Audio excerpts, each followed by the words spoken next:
मित्रांनो, सिद्धेश्वर कुरोली येथे जे मैदान झालं खटाव येथे आणि एक आदत एक बैल मैदान होता आणि आज कंदूरचा राजा जो होता तो लक्षाभर पळाला. काय सांगाल आजचं नियोजन कसं झालं आणि आजचा गुलाल किती महत्त्वाचा होता?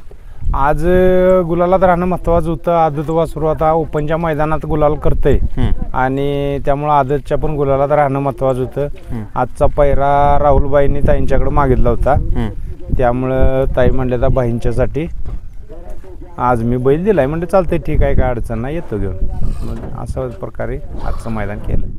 आणि आदत वयातच आता तो एवढं नाव करतोय आणि आता इथून पुढचं नियोजन कसं असणार आहे? नियोजन आता 21 तारखेला पळणार आहे बलवडीच्या मैदानात. ताईच्या माहेरचं मैदान आहे ते, तिथं घरचीच गाडी पळणार आहे. घरची गाडी म्हणजे अर्जुन आणि राजा पळणार आहे. हो. आज गटामध्ये कशी गाडी पळाली? गाडी तिन्ही फेरं चांगली पळाली.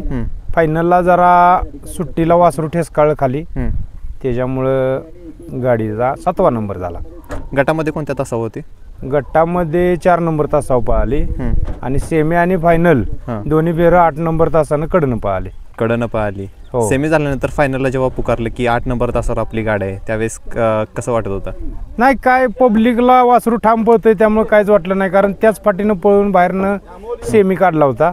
त्यामुळं काय असं वाटलं नाही की बाबा बाहेरनं आल्या आतनं पडायला पाहिजे, असं काय वाटलं नाही. फक्त बॅड लक सुट्टीला थोडका घोटाळा झाला, वासरू ठेसकाळलं खाली, ठेसकाळून उठून परत पळाला, त्यामुळं तोपर्यंत अंतर पडलेलं कव्हर झालं नाही. याच्यासोबत आज होता लक्ष्य, त्या लक्ष्याबद्दल काय सांगाल? लक्ष्य चांगला आहे, एक खांदे डावीनं पळतोय, फिट चांगला पळाला पळाला. तर मित्रांनो, आपण बघितलं आज कंदूरचा राजा फायनलचा मानकरी ठरलाय. आजचं या गुलालाचं श्रेय तुम्ही कोणाला द्याल?